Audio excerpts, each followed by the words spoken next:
Welcome, everyone, to Gigi Alvaré Presents. Tonight we'll begin with a performance by Gigi, followed by an interview between the two of us, and we'll open up to questions from the audience, and we should run about 30 minutes long.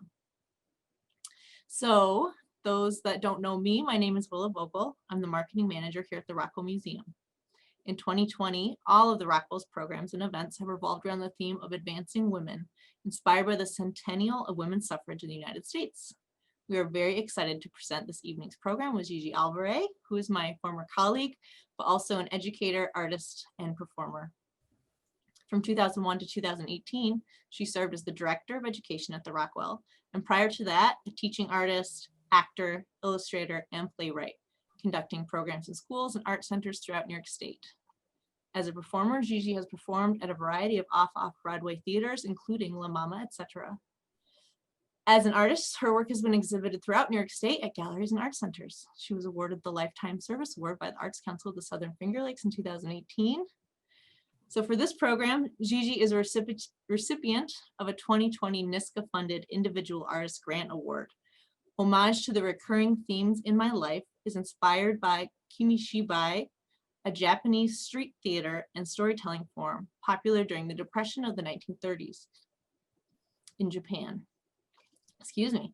This project is made possible in part with public funds from NYSCA's Decentralization program, administered regionally by the Arts Council of the Southern Finger Lakes. So, without further ado, Gigi, would you like to take it from here? I would. Thank you so much, Willa. Thanks so much for being here. You're welcome. I just wanted to do a very big thank you for to the Arts Council for this wonderful opportunity. Connie and her staff and Chris Walters, who is the grants manager and curator, was just wonderfully instrumental in encouraging me through this project. And the arts provides a wonderful opportunity for artists to engage in advancing their work. And I learned a lot by doing this project. And it was also really great to be able to have this focus and this grant, through this unprecedented time. So I also just want to thank Willa and Janelle very much, and the Rockwell Museum also providing such wonderful opportunities for artists in our community. And so shout out to the Arts Council, the Rockwell Museum. And now,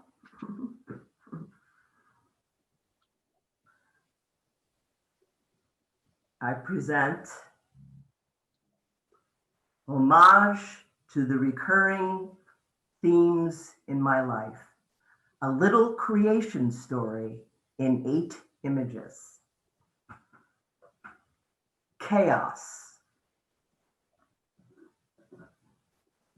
In chaos, creation began.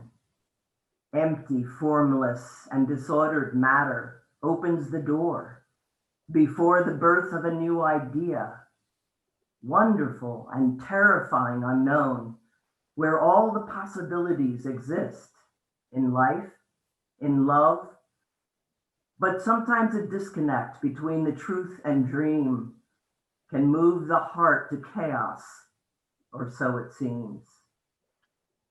I've grown through all the questions that I've had to ask my soul, and I forgive myself and forgive all. Egg.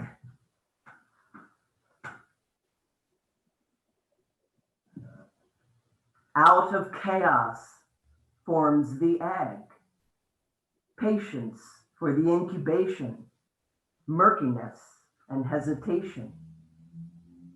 The egg is an idea shaped as an oval, looks like an eye, laid in a nest. Some hatch, some die. Seen through membrane walls, a female body holds them all. Even as the ground opens for our tomb, we are as eggs within the womb. Bird.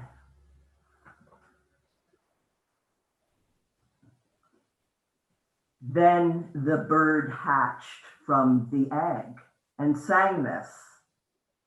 I will carry your thoughts across the sky and fly your prayers to the sun and the moon. My feathers are full of power and beauty. My song is life itself calling you now. Sun.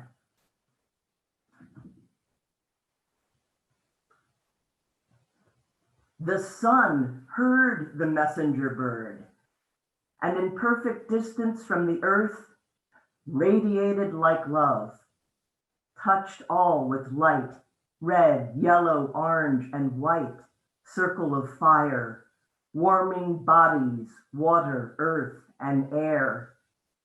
Enter the temple of the sun, opening petals of every flower, hour by hour, growing green forests, each tree. Tree.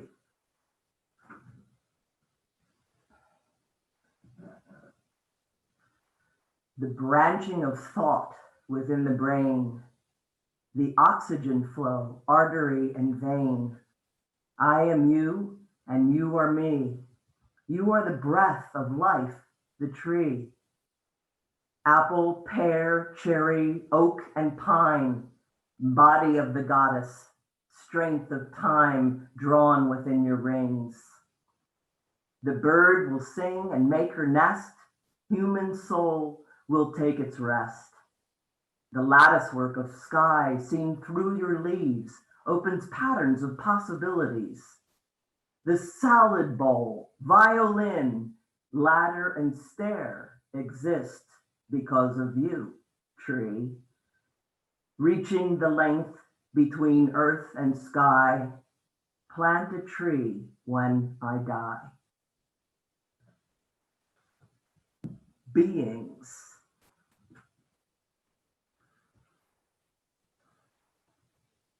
Across the trees play shadows of light, forms and figures in the hills.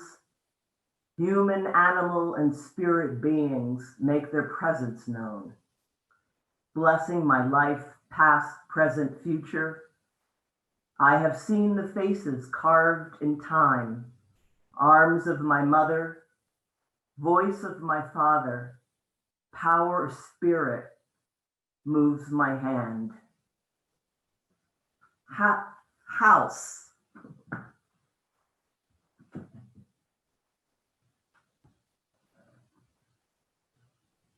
Walk with me now up the road to my house. I will paint the path with brush strokes. Open the door to wind and stars. Open the windows to let birds in, goldfinch, hawk, and crow. The sun lives here. The moon does too, with oceans, rivers, lakes, and ponds, with all the trees and branches that I have climbed, with all the seeds that I have sown, with all the people I have loved and known, with angels and demons, darkness and light. In the house of my soul, I build a shrine for mortal things and the divine. Moon.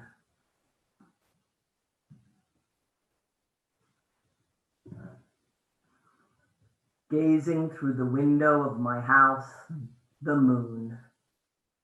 I'm in love with her and the way she looks. She is always almost there. She wants you to stop and stare. Her face shining in the night, the way she hides just out of sight behind the clouds. The way she reflects, eclipses, returns. Close your eyes, her body yearns. The way she enters dreaming deep and thinks nothing of your sleep. Darkness of new, brightness of full, her feminine cyclical nature plays. in the movement of our days, high and low tides pooling. Think of all the thoughts and dreams of people throughout the world who are gazing at her. She is the mirror of all our hopes, gazing back to earth, uniting us as one.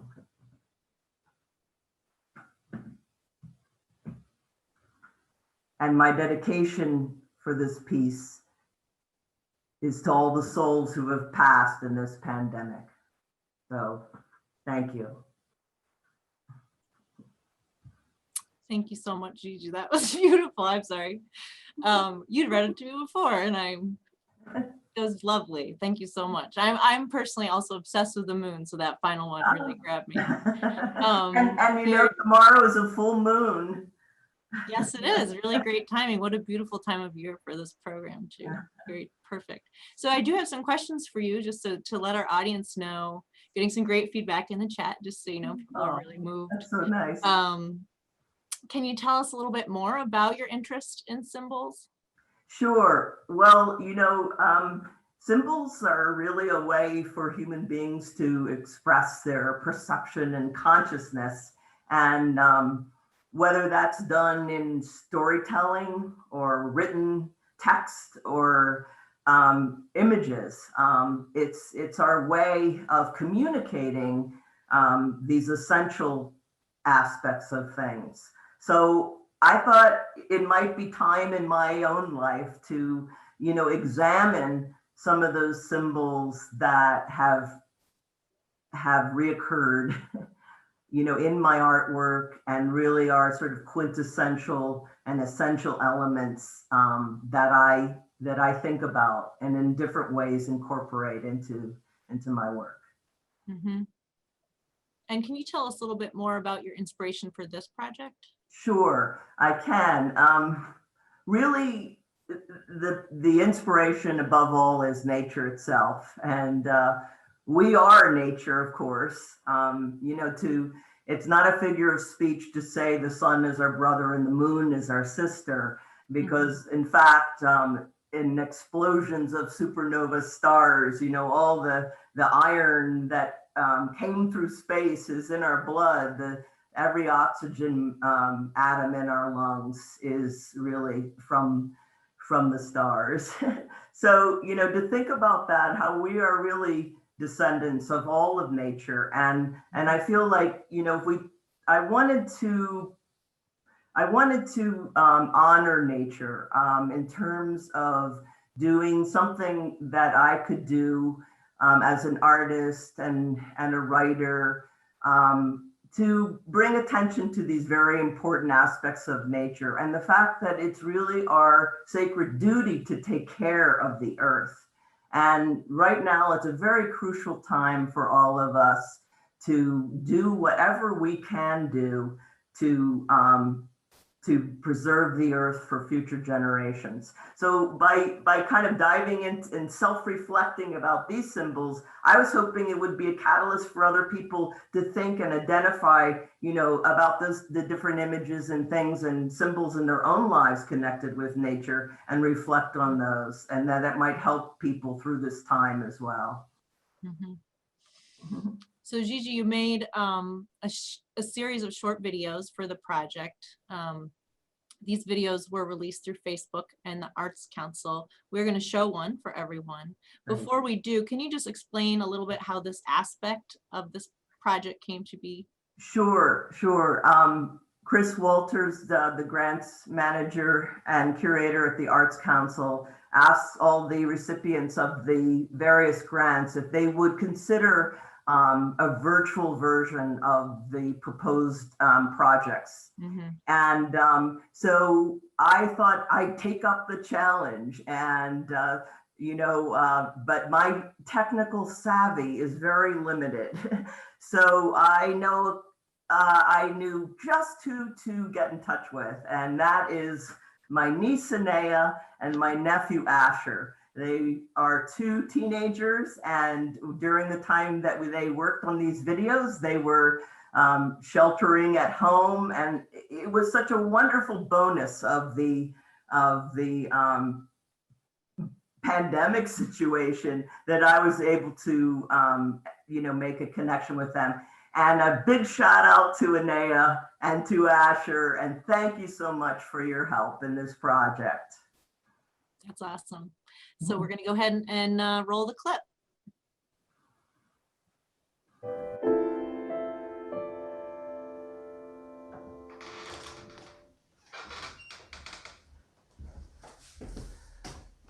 I'm Gigi Alvaré, and this is my homage to the reoccurring themes in my life. Here I am sheltering in place, and I'm celebrating symbols that I have incorporated into my artwork over and over again. I now present the egg, that fragile yet powerful encasement incubating forms of life. The egg, like a head, the oval, the one. It is the beginning of all that's done, feeling trapped inside the form and hoping something will be born. Patience for the incubation, murkiness and hesitation. The egg is an idea, sometimes hatched and sometimes smashed. Sometimes the egg looks like an eye, seeing through membrane walls. A female body holds them all. Some grow to people, some to none. The golden egg, it is the sun. It is the seed, it is the one that hopes to blossom and become. Even as the ground opens for our tomb, we are as eggs within the womb.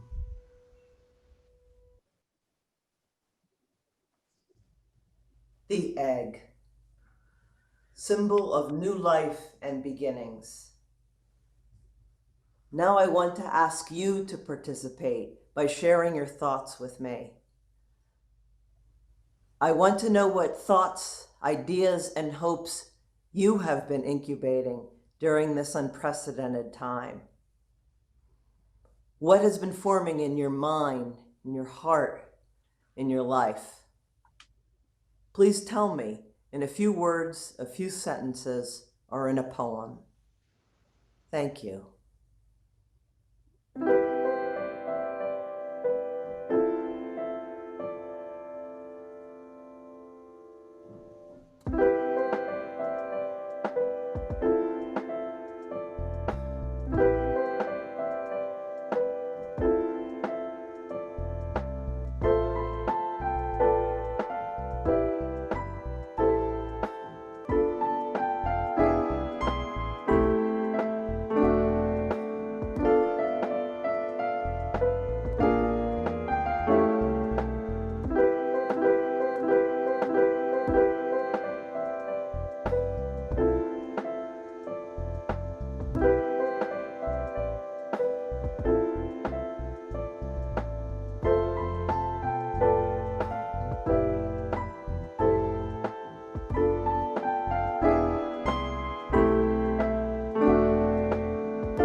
That was great.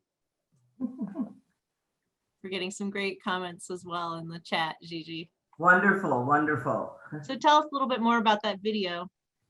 So at the end of the video, I asked people to respond to the guiding question. And I always wanted these symbols that I had brought to light in my life. The hope was that they could be an inspiration to others to self-reflect and send me their thoughts and ideas. Especially during this time where it's been so difficult in so many ways for everyone. And I just thought it would be a way to have a communication during this time when so many of us are isolated in different ways, and to have these universal symbols kind of in a sense hold us. So I would like to share in this portion of the piece, I have responses from the 3 videos, the egg, chaos, and the moon. And I would like to share those with the audience now.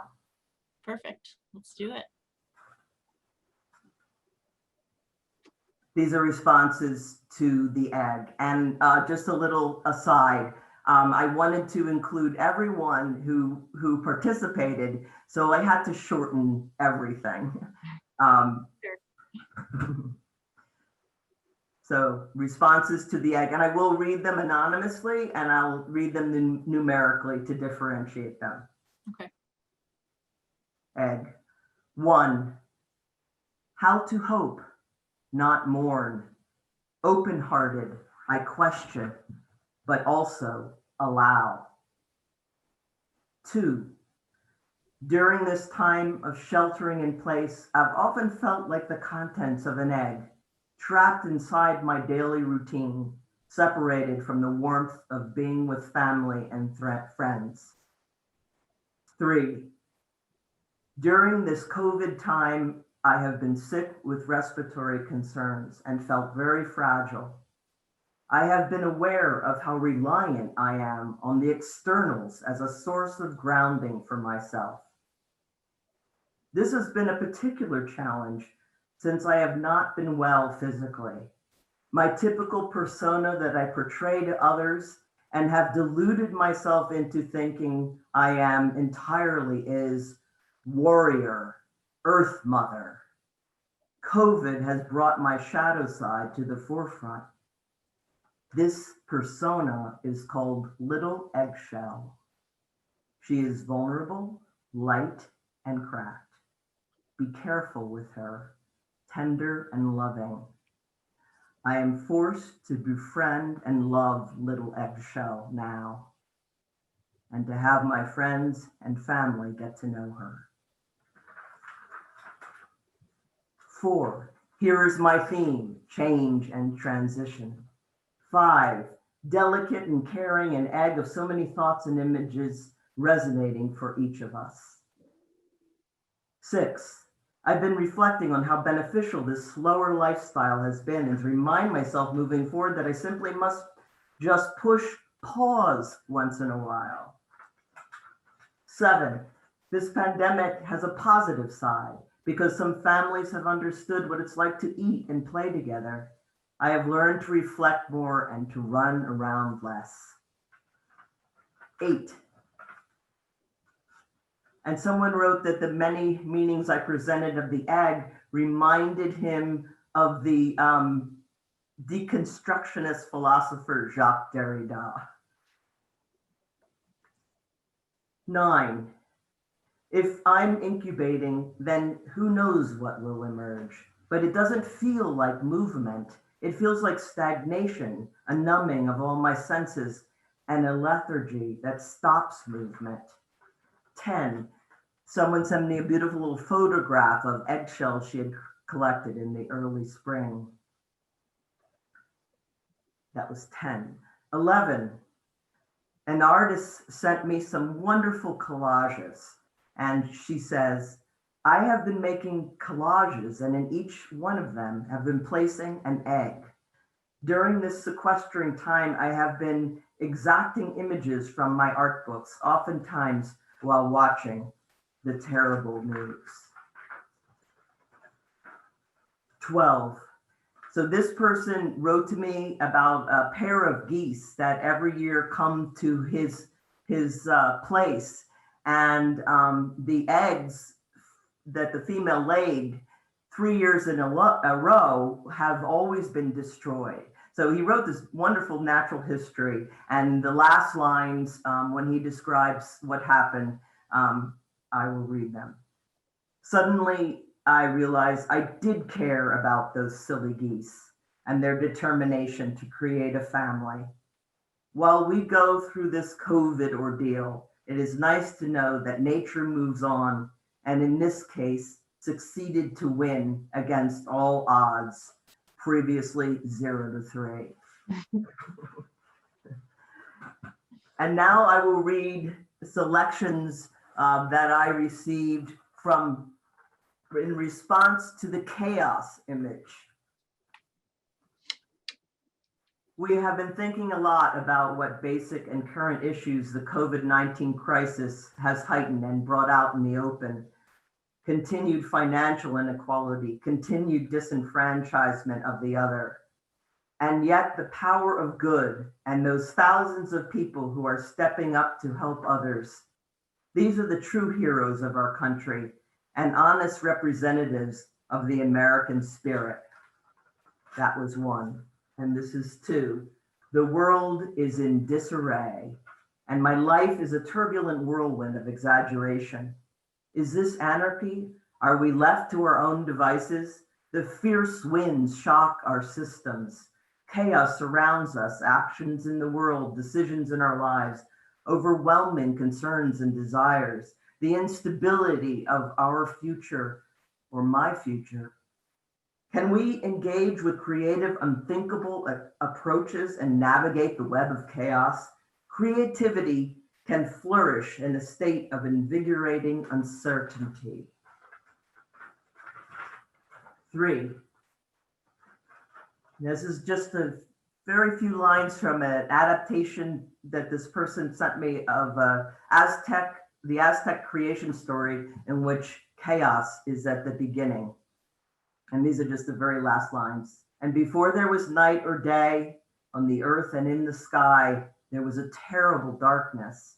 And from out of this darkness, the sun appeared, and the sky, speaking to the earth, said, I am your sky, you are my earth. And finally, selections from in response to the moon. 1, the sun, the moon, the stars, the old reliables in a changing world. 2, luminous as ever, a pastoral to light. 3, manifesting on the new moon and releasing on the full moon turned into creating lunacy caftans. Most recently, I dyed silk with black walnut over a fire during the full moon. I'm setting intention when creating the pieces from this dye bath and using my hands to energetically incorporate these concepts. 4, the moon, the moon, the moon, breathe with her cycles, spin in her light, know you are in her orbit, within and without. And then Clair de Lune. When Carlos died, you asked me to play for his funeral mass. Practicing, playing, returning to the beauty of Clair de Lune brought a solemn joy into my life. Clair de Lune is a recurring theme in my life. Thank you. 5, for me, your words bring to mind the moon. I have found myself getting more and more attached to the moon and its phases the last several years. Often I wake up and just look out the window and it comforts me. I'm currently working on the phases of the moon painting on glass for a teacher friend. 6, this is just a little bit of a wonderful poem. The night she pulled down the moon. I'd give you the moon if I could find a big ladder like the one in the children's book, climb right up and yank it on down from that big old sky. And when you turn down Water Street, there it would be, luminous, all its canyons rising near sidewalks, houses wild with light from the one and only moon. And 7, moon ceremony. I ask her to unzip me from my skin, crack open my breastbone, fill my chest with light, and lift my heart to her face so I can fly.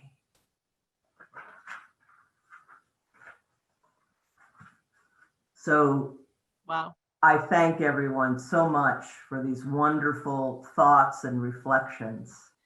Thank goodness you opened it up to participation. It's really amazing, some of the entries that you received. Well, thank you. It just really has been a really interesting experience, and so exciting to gather these different responses in so many different ways. Next time I will also, love to show some of the visuals I received, because some people responded in photographs, which was really lovely. So I thank them too. So we can go ahead and jump into the Q&A from the audience. I got this question. It says, I absolutely love this and I want to see more. What do you see as the future of this project? Well, I see a version that could possibly be a workshop for teens and adults to reflect on symbols in their own lives and really have a venue or an opportunity in writing and art making, or either one, or just conversation, to be able to process through the symbols some of the emotional and psychological, physical things that everyone has been going through. So that is one thing I would like to look towards in the future. And if I do, and then in addition to that, if I do a live stage version at some point, what I'd love is if the text that I made would be set to music for a chorus, and the images could be projected in a backdrop, and it would be interspersed with thoughts and reflections by science ecologists to promote the healing of the earth. Very cool. Well, we'll look forward to that. This question came in at the beginning when you were showing your paintings. They say, did the text or images come first? That's a very good question. It was a combination, actually. I wrote 3 full-length poems for the videos that I created, and I actually started with the writing, and then I moved, but I didn't finish all the writing. I did 4 poems, and then I thought I better start making those oil paintings, and so I started that process, and then it became, then finally I realized that I wanted to connect everything in a sort of mythological narrative, and I realized that the creative process is sort of everyone's own creative process is like creating the world, so to speak. Cool. So here's one from Stafford. She wants to keep you on your toes. She says, you seem so clear about the influences in your art, but the pieces you've shown us tonight seem to be teeming with life, which makes them look murky. How do you see your world as a whole? Is it unformed but moving? Yeah, it is definitely a dynamic experience, which has so many twists and turns. So I think that balance of, there is that balance of clearness and murkiness always, it's in the opposites of things where the dynamism of life exists. So, to think that, here we are on planet Earth, but, there's a black hole at the center of our universe. So, I think it's wonderful, all that, that balance. Hopefully that satisfies Stafford. I don't know. We'll have to have another conversation. Richard says, can you talk about the influence of Japanese theater, and will you repeat the type of Japanese theater that was referenced? Yes. Kamishibai I probably said it wrong. That's so okay. That's okay. In fact, I am wearing, you can see a kimono that my friend Cindy Weekland gave me, and a bowler. There, I looked at images of Kamishibai performers, and this was a typical sort of garment that they would wear with a bowler. And it's a Kamishibai is paper play. So it's a form of storytelling. A lot of teachers use that, and the images move through a little simple sort of puppet theater, and it's a form of street theater. If you look it up on YouTube, you could see some contemporary Kamishibai people. It's very interesting to see that, and I just thought there's a kind of parallel because it became very popular after World War II, when Japan, of course, was reeling. And that our time right now is a time when it seems that story can play a very important part in helping us to put things together in our hearts. Mm-hmm. Beautiful. So yeah, we just have another minute or so.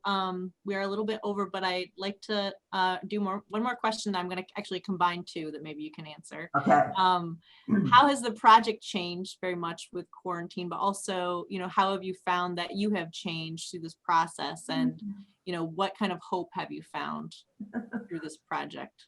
That's a very good question.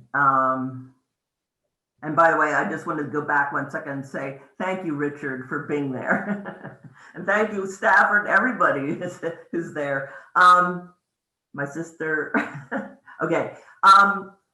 Yeah, so I was so grateful. As I said, I don't know what I would have done if I hadn't had this project. It really helped me. Having an assignment was really important to me. I just kept, being so grateful to the Arts Council, and also for following through on it, that I followed through on it, because, I found this very, very difficult this time. It's very difficult to create. I really had to. But having a structure and knowing, okay, I only have these many weeks to do this, I only have these many weeks, that really helped. So I think that there's some interesting things, and the internet is chock full of all kinds of expressions of dancers and musicians, and wonderful, interesting things are happening. That I think it's a time of deep reflection for artists.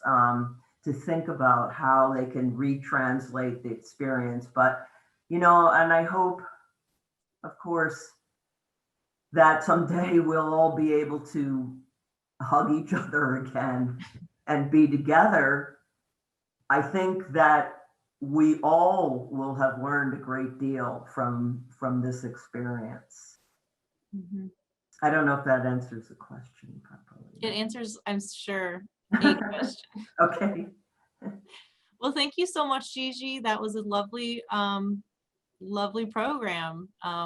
We were getting lots of lovely comments in the chat from all of your friends and family. So I'll be sure to share those with you. Thank you all for coming tonight. That is the end of the formal presentation. So we hope that you'll stay in touch with the Rockwell Museum, stay in touch with Gigi's work, and it sounds like there's some really exciting stuff coming on the pipeline.